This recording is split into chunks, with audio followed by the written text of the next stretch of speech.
Yes. There is internet connection is unstable. Okay, let's see what happens. Okay.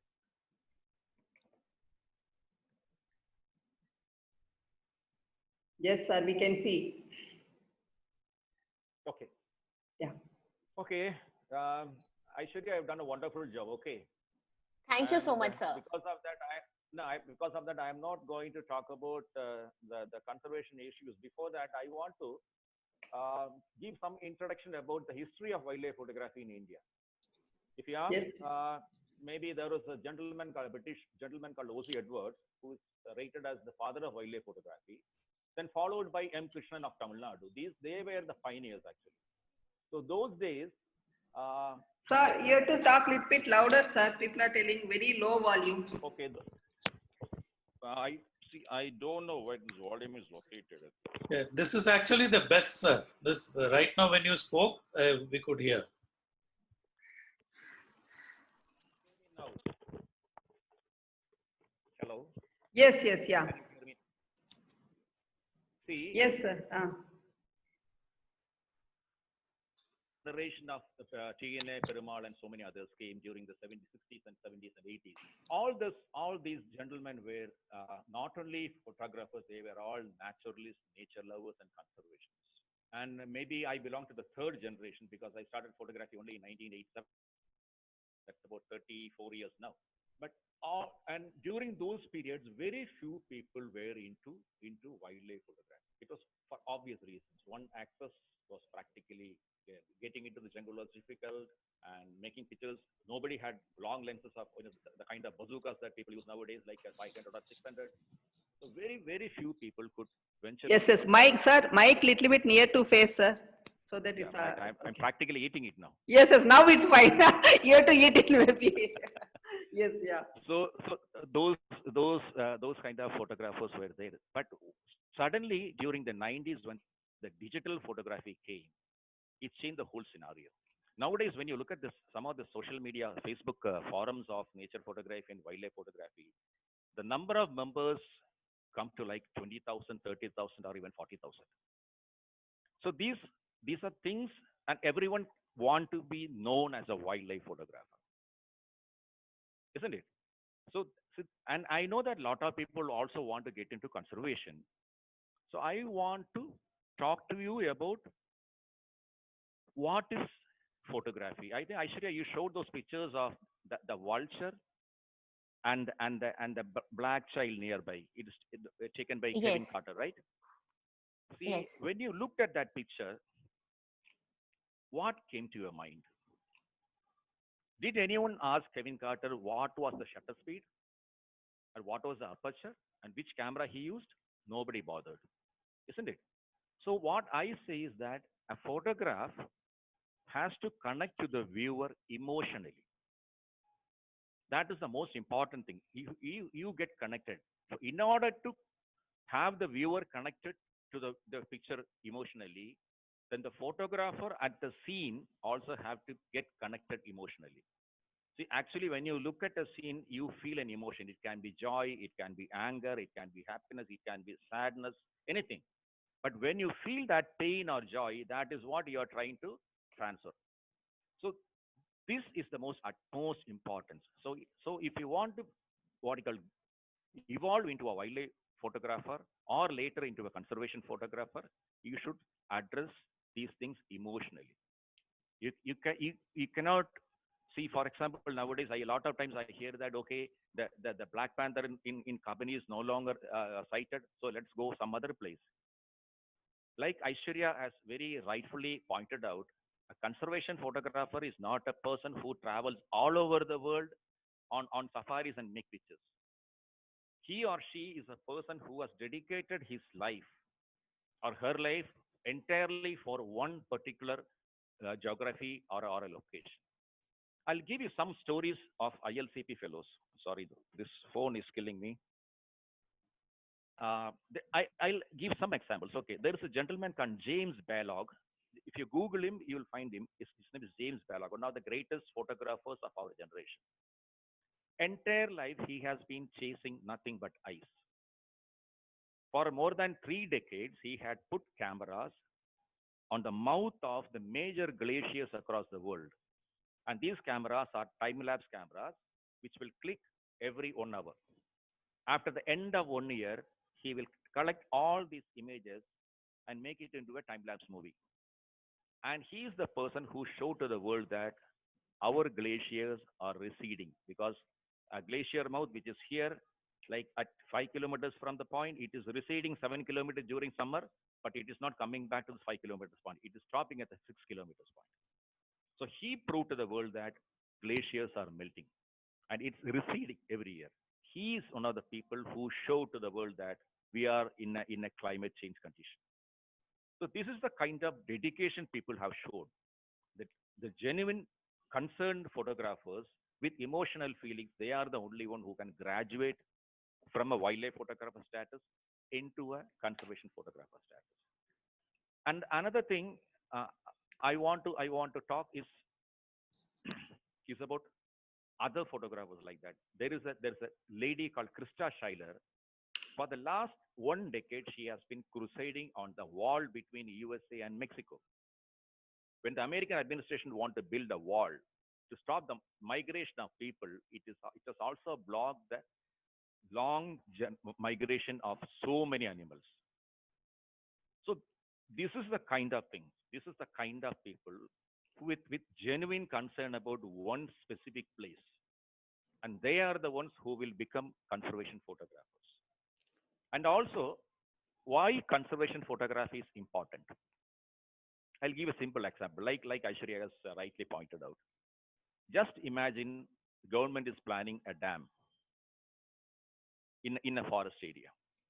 Obviously, there will be some researchers, NGOs, conservation organizations working on it.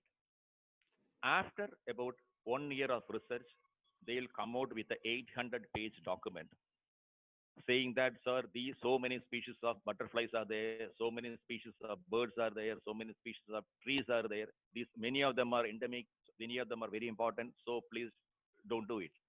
Imagine we taking this 800-page document to the chief minister or the prime minister and say, that, sir, please read this.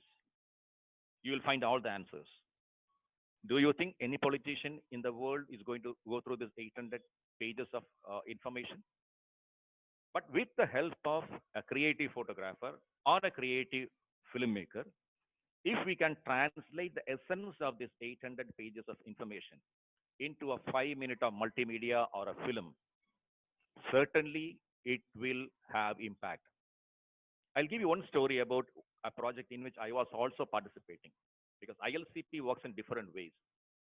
Many of the ILCP photographers have worked on a single project for a very, very, very long time. But then during one of the on ILCP annual meetings, a photographer said that, see, we don't have time, like 5 years to build a story. So we thought for some time and came across this idea called RAVE, Rapid Assessment Visual Expedition. The idea is instead of one photographer working on a project for 2 years, if a dozen photographers with different skills come together for the same project and work for 1 month, we can deliver a very strong result. So this is very important. Around us, there are environmental issues. Some issues we can address directly by ourselves. But in many of the other issues, we can be contributors. So if you want to be conservation photographers, number one, you should have an emotional connection to nature. Second, start working with other people, other artists, other NGOs. Offer your skill. Say that, okay, I have this talent, I have this skill. I'm ready to volunteer or donate 1 week or 2 weeks for you. So that is one way of starting this project. Okay. And very honestly, I was not prepared for, I had so many other things happening. Just show through some of the pictures that I have taken. And I'll now come back to a place called Munnar, which is very close to me. In fact,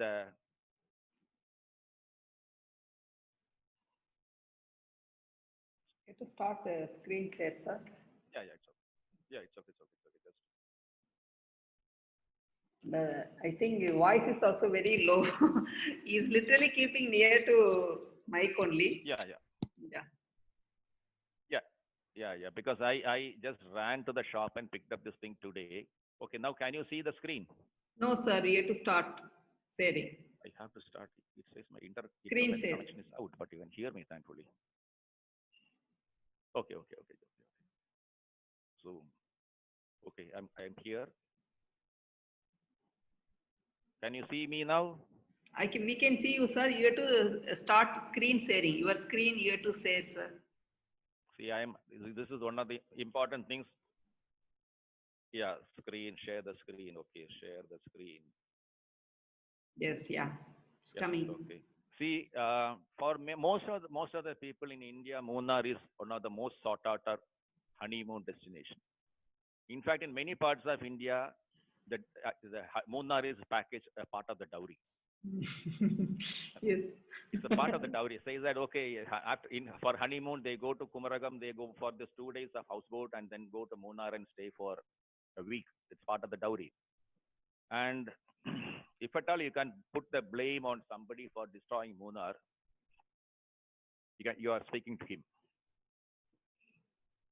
because this Because of your Munnar. photograph only, sir. You took all the beautiful photographs and Exactly, you are exactly. come for See that, Kerala. that is the problem. Yeah, see that is another problem I am really facing nowadays. See, what does a beautiful nature photograph do? It is supposed to create awareness, what you call develop love for the nature. All these things. That is the original idea. But nowadays, when you post a beautiful photograph of wildlife or nature on Facebook, it is number one. It will send 1,000 people to that location. And second, it will create another 100 photographers. The earth doesn't need, or at least India doesn't need 50,000 wildlife photographers. India cannot hold 50,000 wildlife photographers. This is a reality. See, this was the Munnar of 1980s. I'll show you something. Can you imagine we have places like this in Kerala? And we have this is the Iravakulam National Park, one of the most beautiful rolling grasslands you can ever find at an altitude above 2,000 meters. And we have recorded -3 and -4 in these areas every year. But this is, if you ask me what is heaven, I can show you this is my heaven. This is the way Munnar was. This is the Iravakulam National Park. For more than 100 years, the colonial planters, even though they converted majority of the Munnar landscape into tea plantations, when they came across Iravakulam, they said, "Oh my God, we don't want to touch this place," and they protected this place from about 1890s onwards. They did not even record this in any of their official geographical maps also because they wanted to keep it as a secret. It's rolling, and this is all the rivers originate. All the rivers in Munnar and surroundings originate in the grasslands because grasslands don't need rain actually. The dew that is collected by every grass blade is gently distributed down, which creates streams, and between the, the hills you will find that very thin, thick and dense shola forest. This is a very unique ecosystem, and this is the kind of streams and rivers that we have in Iravakulam National Park. You can see the beauty of the place. You don't have to go to Antarctica. And what you see here is the Anamudi, which is the highest mountain in South India, I would say, south of Himalayas. It's 8,841 feet, and it's in Iravakulam National Park. And here you can see actually you can see the frost, which happens on early mornings on sub-zero temperatures. What you see here, the Oh, grass is burned because of the frost, night frost. And these are the streams that originate there, and you can see the dusk with the tip of the mountain. And this is the most amazing animal that I have. In fact, I was during the 80s and 90s. I was practically known as the Nilgiri Tar specialist. These are the mountain gods.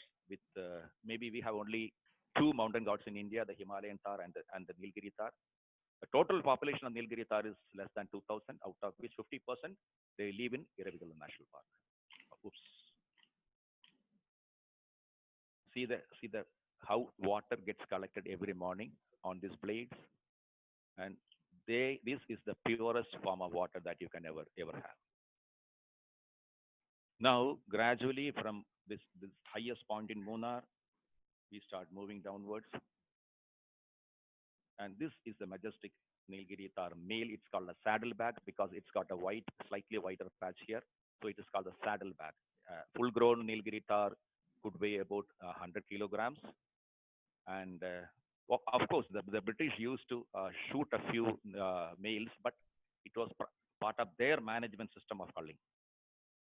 And these are the young ones, which usually the Tars give birth during the month of February, March. And obviously, we have our share of elephants also in Munnar. And this is a picture of the monsoons. This is the entire landscape of Erevikulam. We can see the whole rolling grasslands with the Anamudi at the base. Again, the male. I had worked close to 20 years, like in 1993 and 94. For 2 years, I practically stayed in Erevikulam and worked. Then after that, I still used to go there because see, you can be a wildlife photographer only by concentrating on one area. Okay, I have done my travel. I have been to South America. I have been to Antarctica. I have been to Africa many times. But those are my business projects where I take people for a ride, honestly. Because you cannot teach wildlife photography to anyone. It has to come from inside. But I said, okay, come with me, join with me. I can teach you wildlife photography. That's business. I need to survive, right? So these are the pictures that you see. Sorry. And this is one picture which forced me to resign my bank job and take up wildlife and conservation photography full time. In 1994, this room was practically empty. I was staying there, and those were the days of the film camera. And I'll be inside my sleeping bag, comfortably sleeping. And one day morning, when I was lying there, I saw this 4 lines like coming into the frame. The 4 lines means 2 horns and 2 ears. And suddenly I saw the shadow, and then this Thar came and looked at me and just went away. I thought, my God, I lost my best picture of my life. Those days, there was no Photoshop. Okay. So I was so disappointed, and I was lying there. But then I pulled my camera back and said, okay, if the Tar was there, then I would have taken this picture in a vertical way on the camera. And when I was looking through the frame into the picture, again I saw the shadows coming back. And this time I did not miss. Every time I look at this picture, it's like the Tar is coming and calling me, Balan, your job, you are wasting your time in the bank. Yes, sir. Yes. Iconic Please picture. come. Maybe it's inviting you to come to take wildlife Yeah, please come. photography. So It is that, your yeah, job. that we need people like you. And this, is the Nilikuruji, Yes, the sir. one which blooms. See, my work. In fact, out of the 34 years of my work, if you look at, maybe I would have made about 40,000 pictures, I could say. But out of the 40,000 pictures, about 90% are taken on foot. Why I'm saying is that I'm not saying anything against the safari photography. But one problem with safari photography is that you are detached from the reality. Yes. You're focused on only on the animals. But whereas when you're walking inside the forest, when you are on equal terms, then you also, when people say that, wow, that picture is good, I say that, okay, I experience that moment with all my 5 senses. The smell, the wind, the touch, the feel, everything is there. But when I take out only the visual element and show it to you, if you ask me, photography is an inferior art form. It is not complete.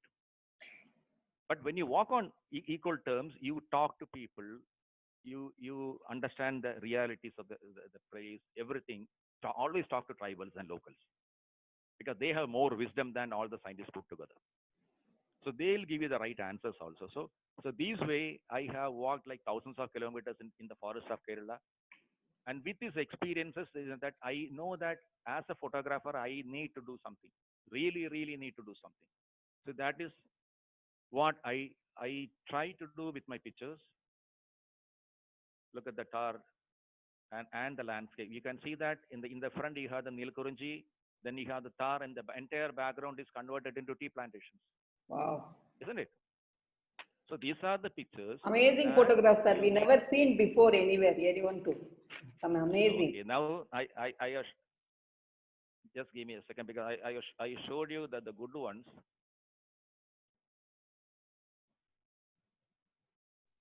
One second. It doesn't want to go.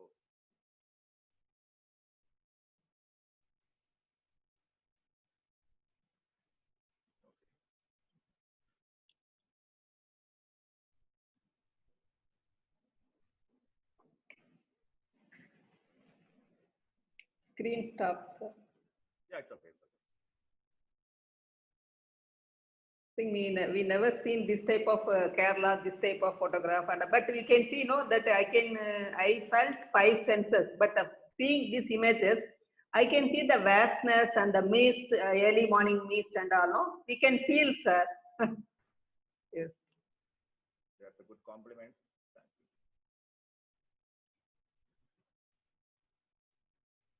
you. Okay. Now, this is the human part of the human aspect of any landscape. There are people who live basically like tribals and people who live here. Munnar has got a reed area where a lot of tribals use the reed for their livelihood. This is the way life happens. A jeep is transported on a boat in the river. And this is what Munnar is now. It's nothing but waste, plastic waste dumped, thrown away by all these thousands and millions of tourists. Okay. So when you go to a place, don't just stop and make beautiful pictures.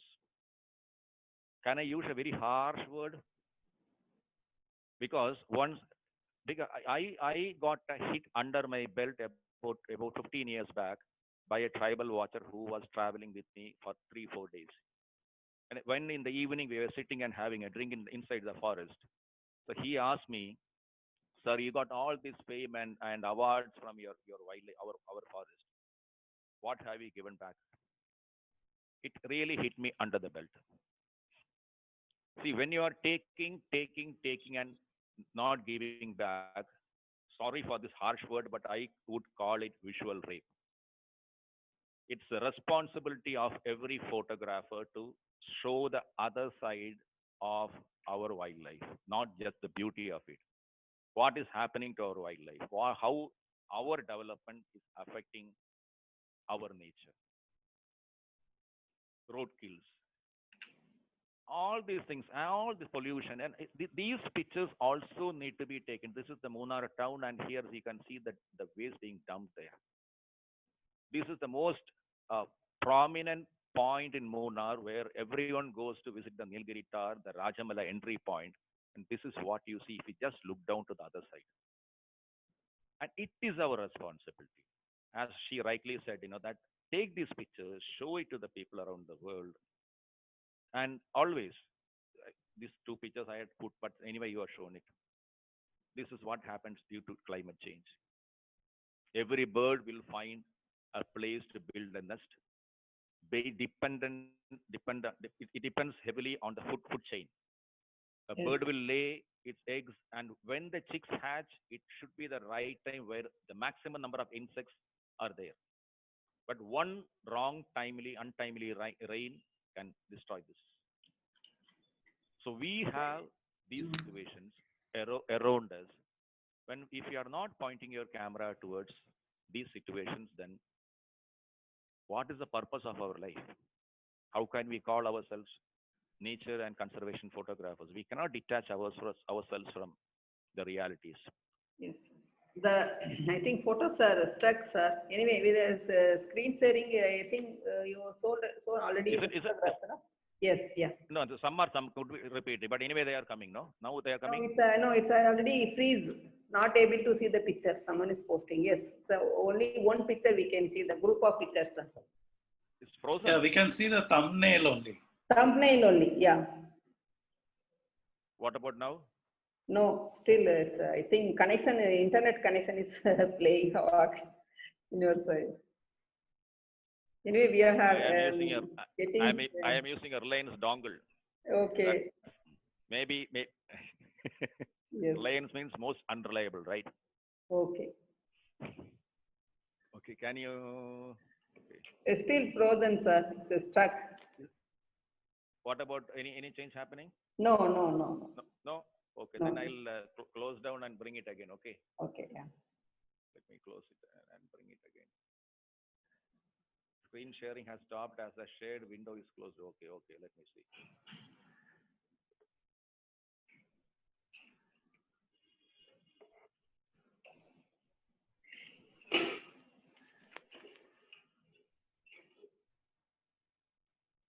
And if you have, how many images, sir, that we are wearing? That one, it's going to be time Yeah.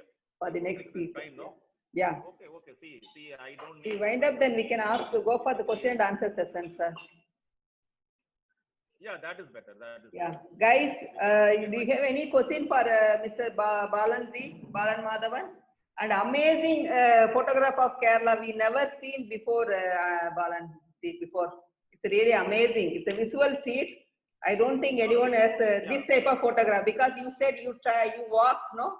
That's a different. I never seen this. Even you have never posted anywhere also. Yeah. Okay. Yeah. No, let me give you one small advice to all photographers. See, number one, you should be versatile. That means you should never be comfortable and stick to one particular camera and lens. The longer the lens, the more distant you are from reality. You got my point. The longer the lens, the more disconnected you are from reality. Because especially when you are shooting at 5.6 with a 600 mm, you are removing the background and the foreground totally. You don't have a cheetah or a lion or a tiger.